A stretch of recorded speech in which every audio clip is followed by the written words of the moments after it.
Alhamdulillahilladzi arsala rasulahu bil huda wa dinil haqq liyudhhirahu 'ala ad-dini kullihi wa kafaa billahi shahida.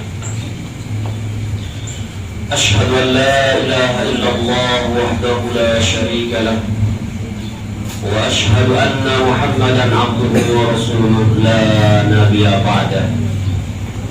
Allahumma salli wa sallim ala sayyidina Muhammadin wa ala alihi wa sahbihi wa barik wa sallim. Qala Allah ta'ala fi kitabihil karim, a'udzu billahi minasy syaithanir rajim. Ya ayyuhalladzina amanu taqullaha haqqa tuqatih wa la tamutunna illa wa antum muslimun. Wa qala ta'ala fi ayatin ukhra, ya ayyuhalladzina amanu taqullaha wa qulu qawlan sadida yuslih lakum a'malakum wa yaghfir lakum dhunubakum wa man yuti'illaha wa rasulahu faqad faza fawzan 'azima. Fa ya ibadallah, usikum wa iyaya bitaqwallah faqad fazal mu'minuna al-muttaqun. Hadirin sidang Jumat yang dimuliakan oleh Allah Subhanahu wa taala. Rasanya tak habis-habisnya kita mesti bersyukur kepada Allah karena dari limpahan rahmat dan karunia-Nya kita masih diberi hidup di atas muka bumi ini. Ada rahasia di balik itu semua. Liyabluwakum ayyukum ahsanu amala. Allah menguji siapa yang paling baik amalnya. Banyak orang yang masih diberi Allah hidup tapi dicabut sehatnya. Mereka terbaring di atas kasur yang empuk, meneteskan air mata. Andai saja nikmat sehat itu dapat kembali, aku akan sholat Jumat. Andaikan saja nikmat sehat itu dapat kembali, aku akan berpuasa. Andaikan masa muda itu kembali, aku akan beribadah. Apa mau dikata penyesalan tak bermakna. Lan tarji'al ayyamul lati madat, yang lalu tak terulang kembali. Air mata darah mereka teteskan, yang lampau tak akan kembali pulang. Begitulah penyesalan tak bermakna. Tapi ada orang-orang yang dilaknat oleh Allah Subhanahu wa taala. Badannya sehat, umurnya panjang, rizkinya lancar. Mereka meninggalkan sholat Jumat dengan sengaja tanpa dosa. Inilah orang-orang yang sudah dicap hatinya, ditutup oleh Allah Subhanahu wa taala. Man taraka Jum'ata salasa marratin tahawunan. Siapa yang meninggalkan sholat Jumat 3 kali berturut-turut, tidak ada unsur syar'i, karena menyepelekan perintah Allah, taba Allah ala qalbi, Allah mengunci pintu hatinya, maka hidayah tidak lagi masuk ke dalam telinganya. Inilah azab di atas azab, karena azab yang pertama kali itu di dalam hati. Khatamallahu ala qulubihim, hati mereka terkunci. Setelah hati terkunci, wa ala sam'ihim, telinga mereka tersumbat. Setelah telinga mereka tersumbat, wa ala absarihim ghishawah, mata tertutup. Kalau sudah telinga tersumbat, nasihat tidak bermakna. Kalau sudah mata tertutup, segala yang dilihat tidak lagi menjadi iktibar atau pelajaran. Itu semua berawal dari hati yang terkunci. Salah satu yang menyebabkan hati terkunci adalah meninggalkan sholat Jumat tanpa unsur syar'i. Alhamdulillah, nikmat besar diberikan oleh Allah. Hari ini kita bisa duduk bersama di dalam rumah Allah. Idza nudiya lis-sholati yaumil Jum'ah, kalau engkau dipanggil untuk melaksanakan sholat Jumat, fas'au ila dzikrillah, bersegeralah menyambut panggilan Allah. Wazarul bai', tinggalkan semua jual beli. Hari ini kita meninggalkan semua transaksi dalam kehidupan, transaksi perniagaan, perdagangan, pertanian, perkebunan, administrasi perkantoran. Saat ini semua kita tinggalkan menyambut panggilan seruan Allah Subhanahu wa Ta'ala. Alangkah indahnya jika kita semua di bulan suci ini bergegas menyambut seruan azan dan merapatkan barisan dalam sholat berjamaah. Hadirin sidang Jumat rahimani wa rahimakumullah. Alhamdulillah, kita masih dipertemukan kembali dengan bulan Ramadan dan kita berada dalam dekapannya, sehingga kita bersujud kepadanya atas dosa-dosa yang selama ini mengerogoti iman kita. Bulan ini merupakan bulan yang sangat istimewa, dan pada tahun ini mungkin ada saudara-saudara kita, guru-guru kita, ustadz-ustadz kita, sahabat atau keluarga kita yang tidak diberi kesempatan lagi oleh Allah Subhanahu wa Ta'ala untuk berjumpa dengan bulan Ramadan. Maka marilah kita manfaatkan kesempatan yang Allah berikan kepada kita pada tahun ini dengan sebaik-baiknya. Anggaplah ini bulan Ramadan terakhir kita. Berapapun usia kita, siapapun kita, sekali lagi mungkin ini Ramadan terakhir kita. Dengan perasaan dan anggapan seperti itu, insya Allah kita semakin bersemangat untuk mengoptimalkan waktu di hari-hari bulan Ramadan ini.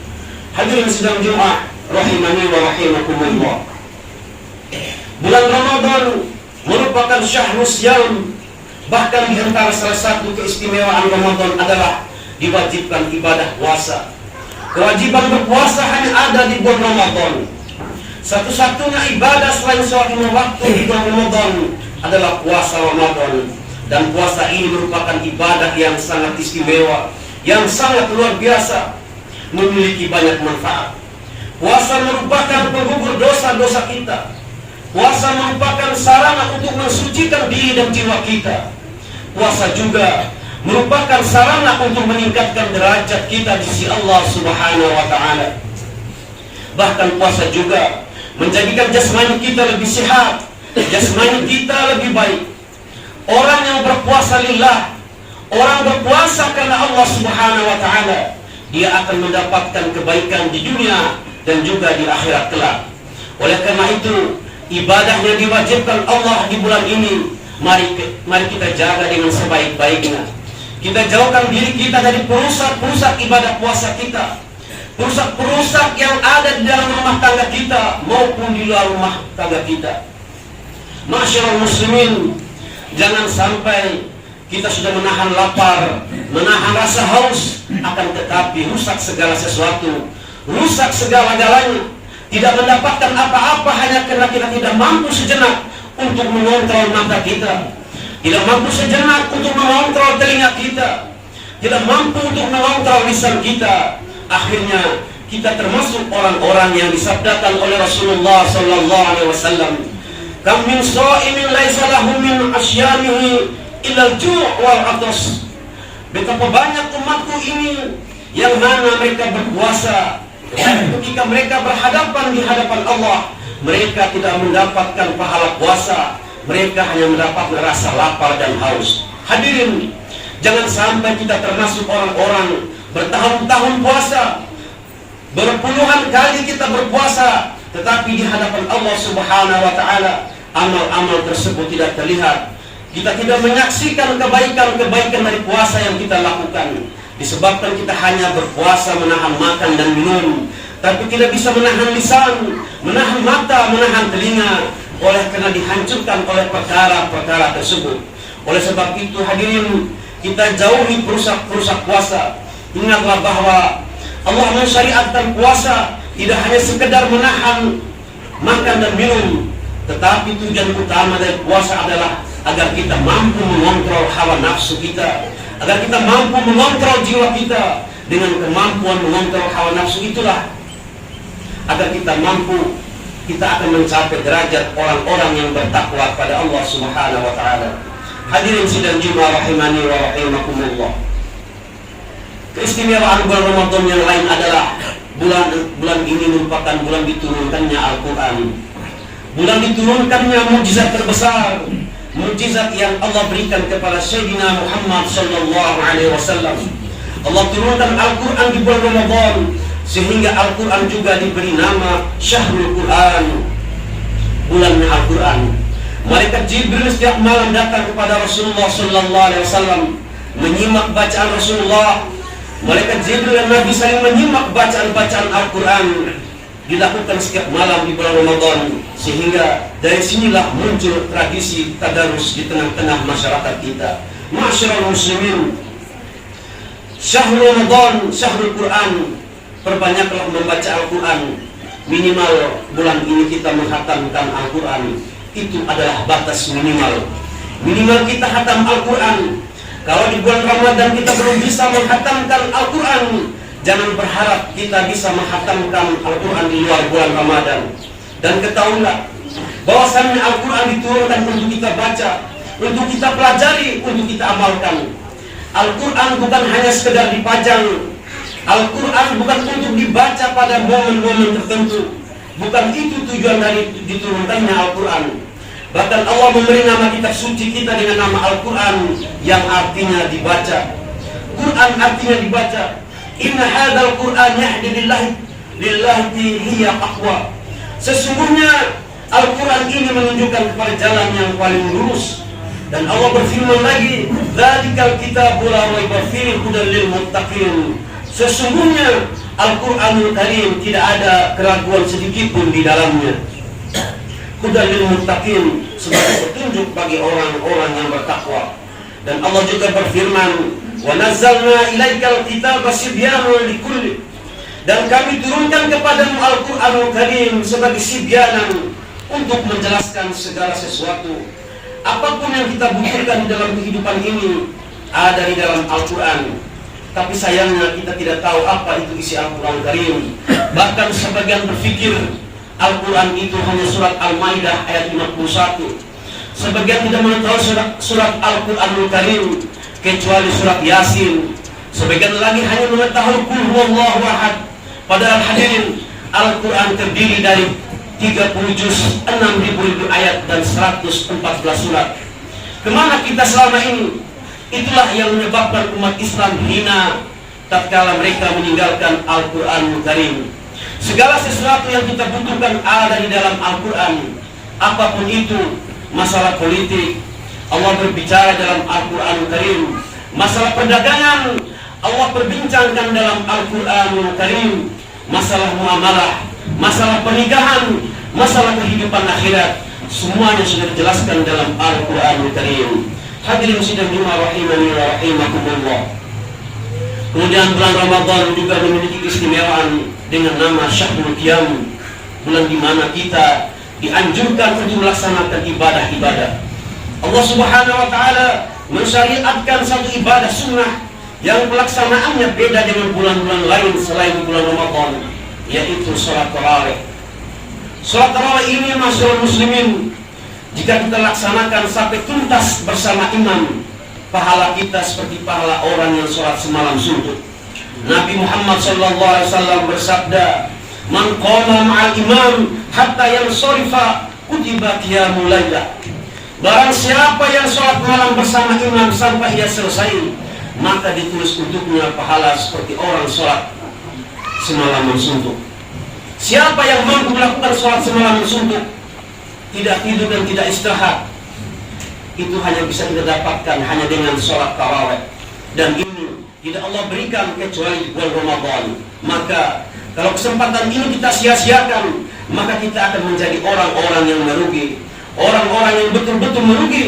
Sehingga Syahrul Qiyam, ibadah sholat tarawih ini mari kita jaga. Hadirin sidang Jumat rahimani wa rahimakumullah. Keistimewaan yang lain bulan ini adalah bulan kita berdoa. Allah Subhanahu wa taala membuka pintunya selama 24 jam di bulan Ramadan. Hari-hari yang lain Allah juga membuka pintunya, tetapi di bulan Ramadan doa itu lebih mustajab, lebih cepat terkabul. Manfaatkan bulan ini dengan banyak berdoa kepada Allah. Kita banyak masalah, kita banyak keinginan, maka salah satu senjata yang bisa kita pakai adalah dengan berdoa kepada Allah Subhanahu wa taala. Dan ini bulannya, bulan Syahrul Du'a, bulan berdoa. Sehingga di antara ayat-ayat Al-Quran yang diturunkan ketika berbicara tentang doa, Wa idza sa'alaka ibadi anni fa inni qaribun ujibu da'wata idza da'an. Dan jika hambaku bertanya tentangku, maka katakanlah aku maha dekat. Aku mengabulkan permohonan orang-orang yang berdoa kepadaku. Quran surah Al-Baqarah ayat 186. Ayat itu Allah turunkan di sela-sela ayat-ayat yang berbicara tentang puasa, tentang ibadah di bulan Ramadan, tentang turunnya Al-Quran. Ini menunjukkan bahwa bulan ini merupakan bulan istimewa, di mana doa-doa kita terkabul, doa-doa kita mustajab. Maka perbanyaklah berdoa kepada Allah Subhanahu wa Ta'ala. Selain itu kita perbanyak ibadah yang lain dengan sedekah, dengan infak, dengan memberi makan kepada orang-orang yang berpuasa, dengan ibadah-ibadah yang kita lakukan di bulan Ramadan, dan dengan cara kita menjauhkan diri kita dari apa yang diharamkan oleh Allah, maka tentu kita pasti keluar dari bulan Ramadan dengan mendapatkan gelar tertinggi dari Allah, yaitu menjadi orang-orang yang bertakwa kepadanya. Oleh karena itu, mari kita manfaatkan bulan ini dengan sebaik-baiknya. Sekali lagi, anggaplah bulan ini adalah bulan Ramadan terakhir kita. Mudah-mudahan Allah Subhanahu wa Ta'ala senantiasa membantu kita, membimbing kita, memberikan kekuatan kepada kita untuk selalu mendekatkan diri kepadanya, menjauhkan diri kita dari yang diharamkan oleh Allah Subhanahu wa Ta'ala. Hadirin, Ramadan adalah momen yang kita jadikan titik tolak untuk berubah. Kalau di bulan lainnya kita tidak pernah sholat berjamaah di masjid, maka momentum Ramadan dibiasakan untuk berjamaah di masjid. Kalau kemarin kurang membaca Al-Quran, maka dengan masuk Ramadan ini kita jadikan momen mulai membiasakan lebih rutin membaca Al-Quran. Kalau di bulan selain Ramadan kita jarang sekali sholat malam, bulan Ramadan ini kita jadikan titik start untuk menekuni sholat malam. Kalau di bulan-bulan lainnya kita tidak mengenal majelis pengajian, di bulan ini kita hadiri majelis pengajian. Kita sadari bahwa agama ini harus dipelajari dan diamalkan, bukan cuma pengalaman menjadi pemeluk Islam. Dan di bulan ini kita membentuk kebiasaan, kita mulai membentuk kebiasaan di bulan yang Allah mudahkan untuk dilakukan. Karena setan-setan dibelenggu, pintu surga dibuka dan pintu neraka ditutup, sehingga kita lebih mudah untuk berubah. Mula-mula kita membentuk kebiasaan, nanti kebiasaanlah yang akan membentuk kita. Marilah kita jadikan bulan Ramadan nantinya sebagai bulan takwa. Dan kalau mau kita kerucut lagi, ketakwaan kita fokuskan dalam rumah, kita tinggalkan sedikit dunia. Ini momentum bagi kita untuk berjuang keras, bagaimana membawa sekeluarga kita untuk masuk surga. Ajaklah istri-istri kita, anak-anak kita untuk berpuasa, sholat 5 waktu, memakmurkan masjid dengan sholat berjamaah, tarawih, i'tikaf dan lain sebagainya. Allah berfirman dalam Al-Quran, Jannatu adnin yadkhuluna wa ma shala abaihim wa azwajihim wa dzurriyyatihim. Surga Aden disiapkan untuk mereka yang ingin masuk surga sekeluarga. Siapa mereka? Orang-orang yang soleh dari kalangan bapak-bapak mereka, kalangan orang-orang soleh dari istri-istri mereka, kalangan orang-orang soleh dari kalangan anak-anak dan cucu mereka. Semoga Allah menguatkan kita menjadi pemimpin keluarga, pemimpin membawa seluruh keluarga yang masuk surga. Amin amin ya rabbal alamin. Barakallahu lakum fil Qur'anil azim wa nafa'ani wa iyyakum wa fil ayatil wa dzikril hakim wa taqabbala minni wa minkum tilawatan innahu huwal ghafurur rahim. Alhamdulillah wassalatu wassalamu ala Rasulillah wa la haula wa la quwwata illa billah. Asyhadu an la ilaha illallah wahdahu la syarika lah wa asyhadu anna Muhammadan abduhu wa rasuluhu la nabiyya ba'dah. Allahumma shalli wa sallim ala sayyidina Muhammadin wa ala alihi wa sahbihi wa barik wa sallim. Qala Allah ta'ala fi kitabihil karim, a'udzu billahi minasyaitonir rajim. Ya ayyuhalladzina amanu taqullaha wal tanzur nafsun ma qaddamat lighad wattaqullaha innallaha khabirun bima ta'malun. Wa qala ta'ala fi ayatin ukhra, innallaha malaikatahu yusalluna 'alan nabiy ya ayyuhalladzina amanu sallu 'alaihi wa sallimu taslima. Allahumma shalli ala Muhammad wa ala ali Muhammad kama shallaita ala Ibrahim wa ala ali Ibrahim wa barik ala Muhammad wa ala ali Muhammad كما باركت على إبراهيم وعلى آل إبراهيم في العالمين إنك حميد مجيد. اللهم اغفر للمسلمين والمسلمات والمؤمنين والمؤمنات الأحياء منهم والأموات برحمتك يا أرحم الراحمين. ربنا لا تزغ قلوبنا بعد إذ هديتنا وهب لنا من لدنك رحمة إنك أنت الوهاب. ربنا أفرغ علينا صبرا وثبت أقدامنا وانصرنا على القوم الكافرين. ربنا آتنا في الدنيا حسنة وفي الآخرة حسنة وقنا عذاب النار. سبحان ربك رب العزة عما يصفون وسلام على المرسلين والحمد لله رب العالمين. عباد الله، إن الله يأمركم بالعدل والإحسان وإيتاء ذي القربى وينهى عن الفحشاء والمنكر والبغي يعظكم لعلكم تذكرون. فاذكروا الله العظيم يذكركم واسألوه من فضله يعطيكم ولذكر الله أكبر. أقيموا الصلاة.